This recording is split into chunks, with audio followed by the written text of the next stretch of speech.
guerra contra el narcotráfico. Enfrentamientos, bloqueos carreteros. En Reynosa, Tamaulipas, hubo persecuciones, balaceras. En México cada vez son más las víctimas civiles. 170,000 ejecutados. Cada día surgen nuevos justicieros. ¿Se vale o no la justicia por propia mano?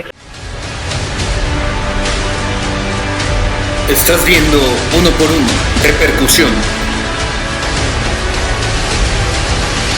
Hablemos de la oposición en México.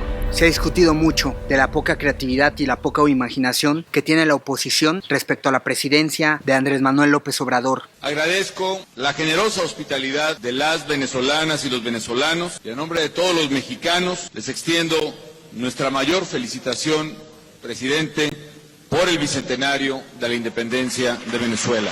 Saludo desde luego al presidente Hugo Chávez, a sus distinguidas hijas y nieta. Le agradezco el enorme esfuerzo por organizar esta cumbre y también le transmito a nombre de los mexicanos el mejor deseo y expresión de solidaridad para el pleno y pronto restablecimiento integral de su salud. Estamos con usted en eso, presidente. Como decíamos hace rato, ay Jalisco, no te rajes, señor. Y es que es cierto, porque han venido a un discurso y establecer un discurso como si la presidencia de Andrés Manuel López Obrador viniera a prácticamente rehacer y a crear desde cero a la República Mexicana. Ellos plantean el año cero.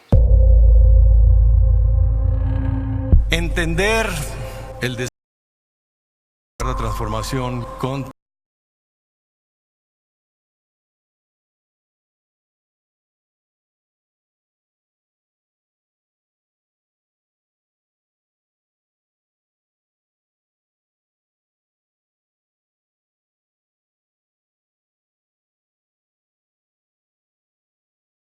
recursos públicos de la Cámara de los Diputados para promover su candidatura al partido, incluso de manera anticipada. He dicho que el diputado Anaya utilizó recursos públicos de la Cámara de los Diputados.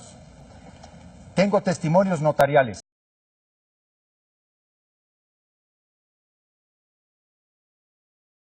Con el software, los instructivos, los videos y las dos aplicaciones para detectar simpatizantes para su candidatura. Y a mí no me van a escuchar nunca con un lenguaje absolutamente críptico pidiendo dinero indebido como se lo escuchamos a Ricardo Anaya pidiéndole a Miguel Ángel Yunes en Veracruz. ¿Esa es la integridad de la que te sale el discurso de memoria? ¿Esa es la congruencia de la que hablas? Un dirigente partidista que no es capaz, cuando habla por teléfono, de decir... Y por supuesto me voy a deslindar de actos de corrupción, incluido el tema de los moches. Anoche, por ejemplo, me enteré que hace 4 días el presidente de un partido conservador fue a la OEA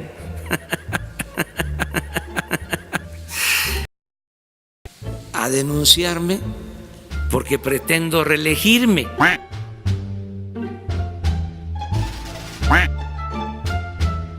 Se hace el ridículo. Si ya saben cómo me...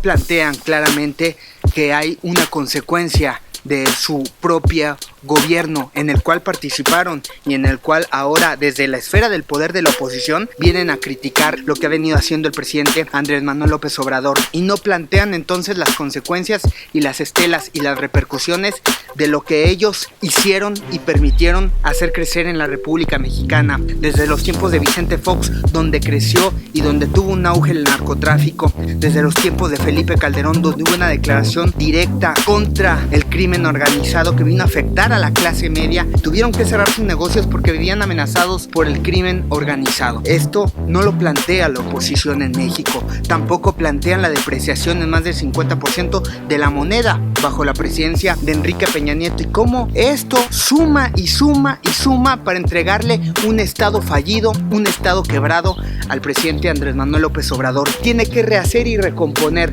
toda una estela y repercusión de violencia, de crisis, de corrupción y de impunidad, después de sumar todos estos agravios uno a uno durante los últimos 30 años por lo menos.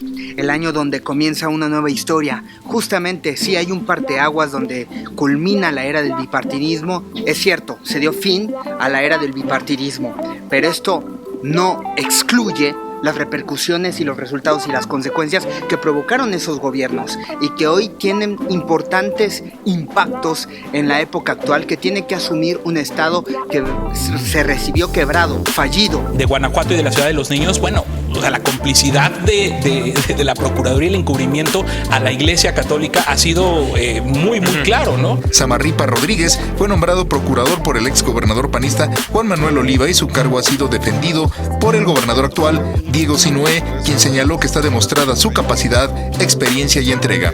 No hay mejor perfil que el de Carlos Samarripa.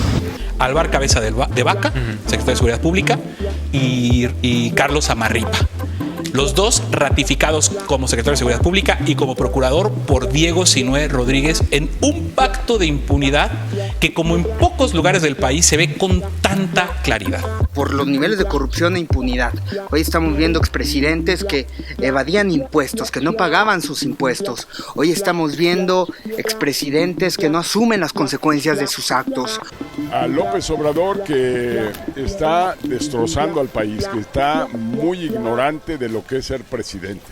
Hoy estamos viendo una oposición que no asume las consecuencias de sus actos, que a nivel personal se eximen de cualquier responsabilidad por haber participado en un músculo que permitió el crecimiento del huachicol, el crecimiento del narcotráfico, la depreciación del peso, una recesión económica desde el 2008, donde el representante y el verdadero responsable era el presidente Felipe Calderón. Incluso en 2008 la economía decreció, hoy se mantiene. Hoy hay un crecimiento sustancial, mínimo, prácticamente, como ha venido sucediendo durante los últimos 30 años, ¿no? Apenas creciendo 1-2% de forma anual, y estos mismos que provocaron y que constituyeron ese sistema mediocre de crecimiento vienen a alarmar que las cosas se tienen que hacer de forma distinta, pero son los menos indicados y con la menor autoridad moral para denunciarlo, para expresarlo, para manifestarlo. Estás viendo Uno por Uno, Repercusión.